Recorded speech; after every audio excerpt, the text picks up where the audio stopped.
Greetings! Today's project is to create a simple fall trap. Now, sometime back I made a video on zombies and their fall damage, and this can guide us in making a fall trap as well.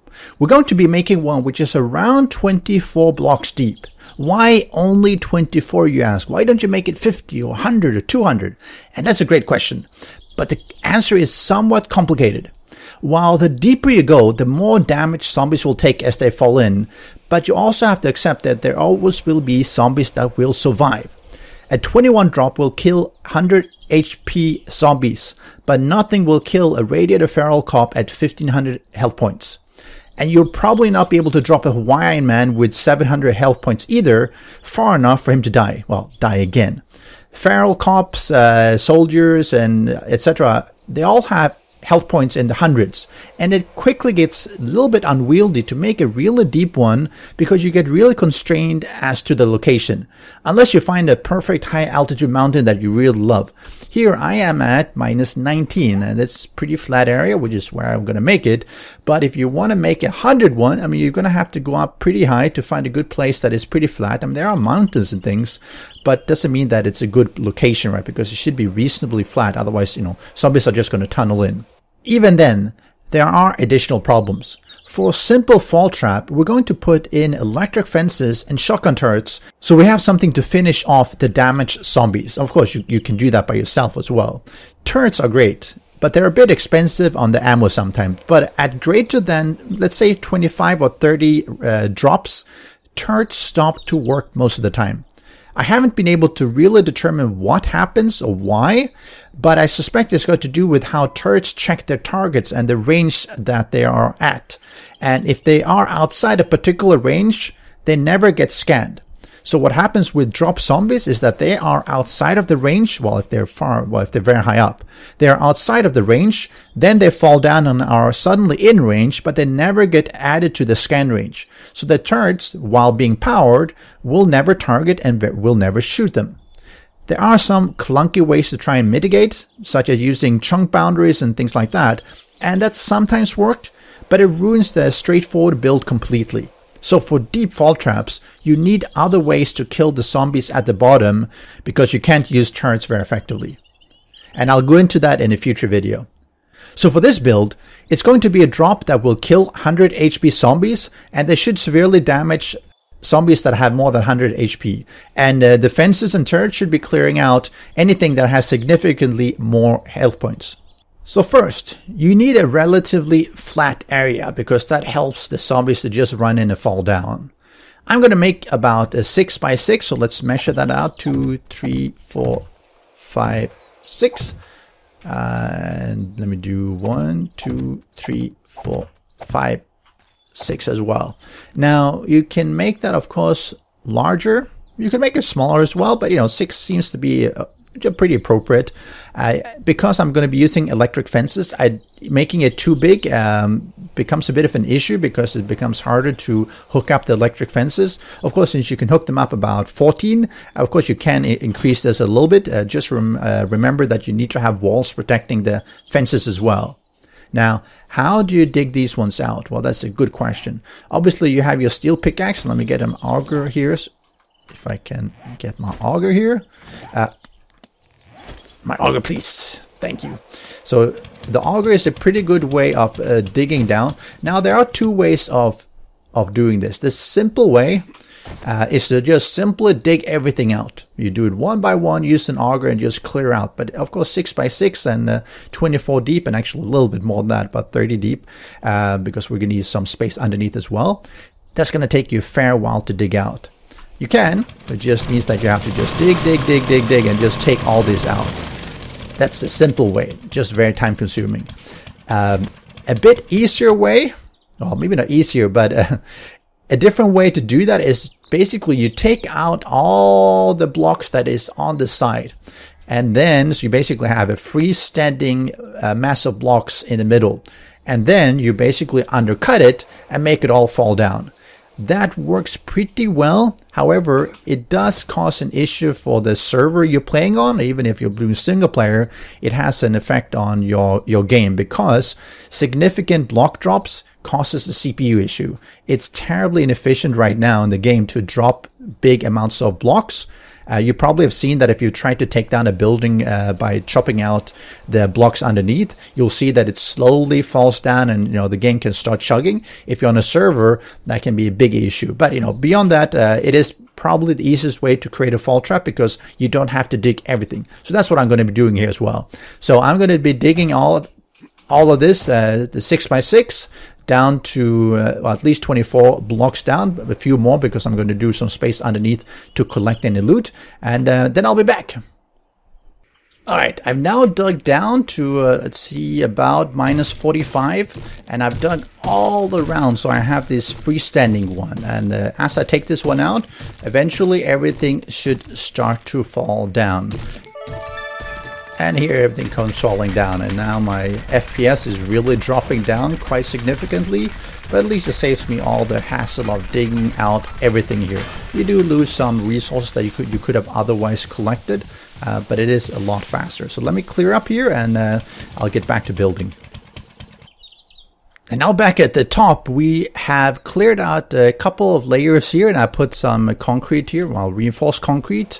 That just helps for when zombies, start tunneling, etc. And you probably want to extend that a few blocks, as well as probably most of the way down, just to make sure you don't have any issues with zombies getting stuck in the dirt or the stone and then tunneling their way in. So one of the problems that you have with zombie pathing is that if they're running here, they probably much of the time will be running in and falling down. Now, if they're walking, they'll probably just walk up here, decide that there's no way forward, and they'll stop. And of course, that's a bit of a problem because we want them to fall down. There are various ways of dealing with that. You can put poles, etc. But ladders seems to be one of the easiest and most useful, effective way to do that. So we're just going to put ladders around all the sides here, because that mitigates that problem pretty much entirely. Okay, so now we have ladders all around, and that should help the zombies to fall down. There is another issue that could happen though, especially as you make these fall traps a bit deeper, is that zombies will come in. Let me see if I can do that without flying over. They'll come run this way, and they'll run and hit the wall. Now that presents a bit of a problem, because distance will not be calculated for the fall necessarily from where they started, but rather from where they're hitting the wall. And if they're hitting the wall, they might end up actually taking very little damage as they hit the ground. So in order to deal with that, we want to have some kind of way to block them from hitting the other side. So what I'm going to do, I'm going to use some metal sidings here.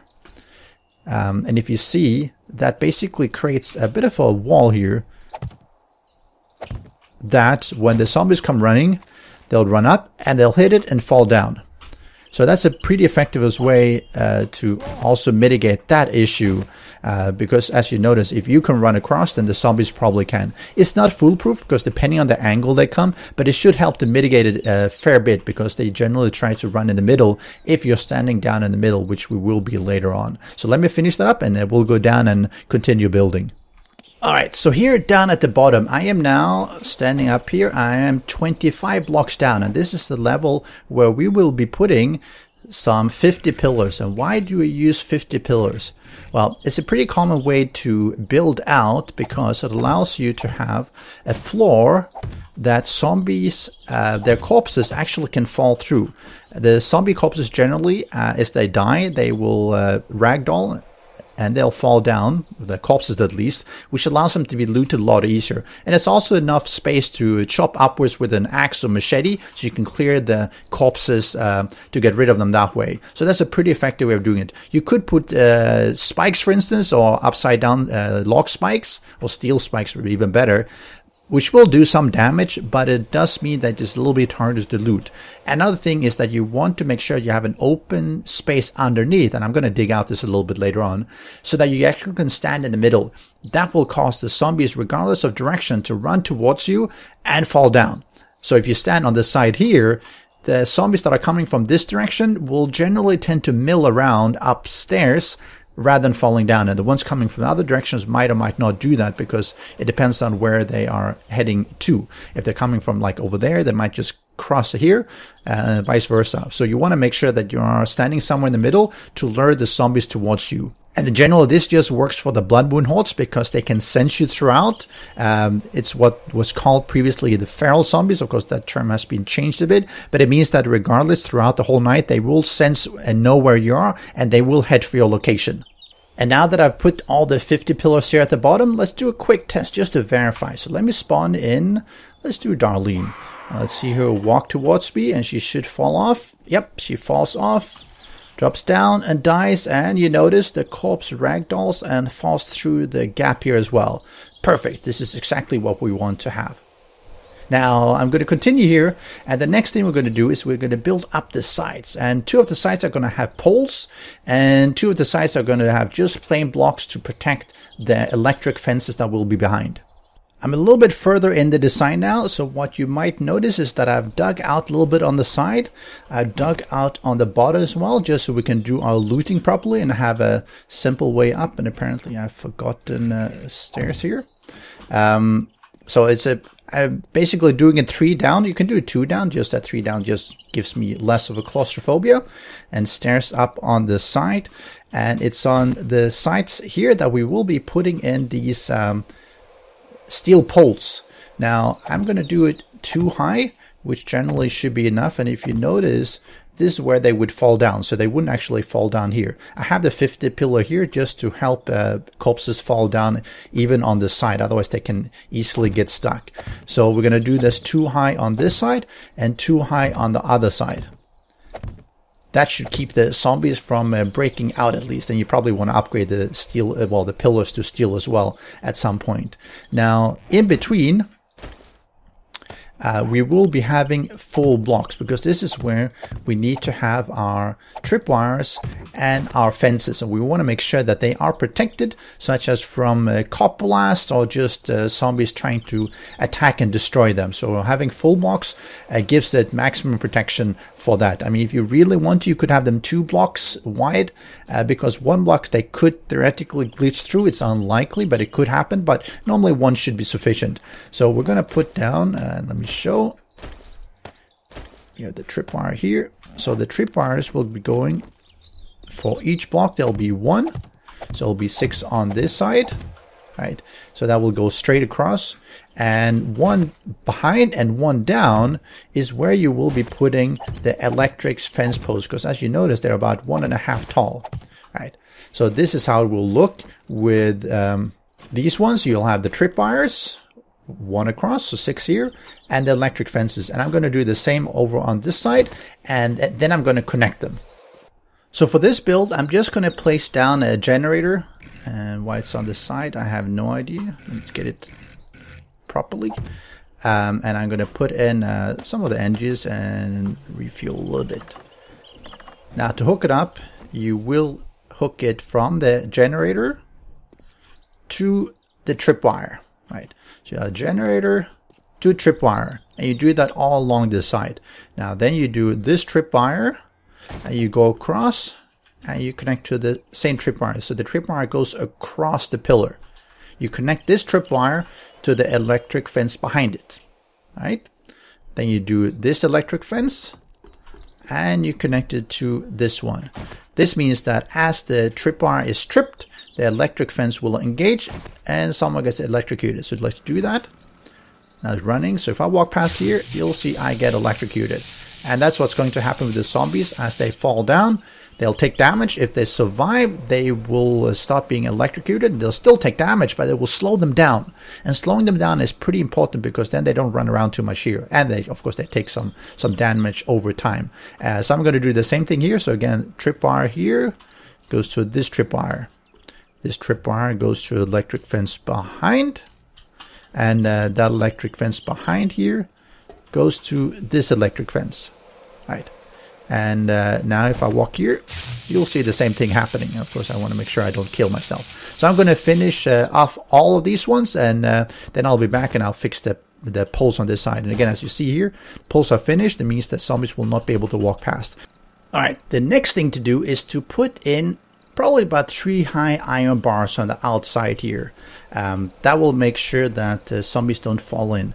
And the reason we want to have iron bars is that we're going to put down a turret. So I put in a switch here, and of course I hooked up all the tripwires and fences and turned it off so I don't get electrocuted walking past. So I have this turret here, and you see the preview, it can pretty much cover all of it. So let's put it something like this.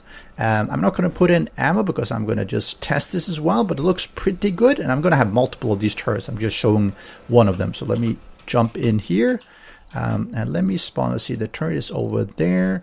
Let me spawn in zombie bow, and I'm having fall down. And if you see the turret is tracking him as he walks around here. You'll see the... Can I get him bashed? Yep. You see the turret is tracking him as he walks around. If I put in some ammo, and you'll see him start shooting. And that's it. So this one looks pretty well. So I'm going to complete that around here. I'm going to have 4 total. That should make sure that I have proper angle to shoot pretty much anything that falls down. And if I get multiple zombies, 4 of the shotgun turrets should be able to make quick work of them. Alright, so if you see now, I have 1, 2, 3, 4 turrets all in place, and they're all covering this area. So at this, we are pretty much done with the whole thing. So let me turn on the fences. Let's see if I can get up here, and we'll just spawn in a few different ones before I do a test horde. And we'll see how that goes. So let me just spawn in just a few different ones.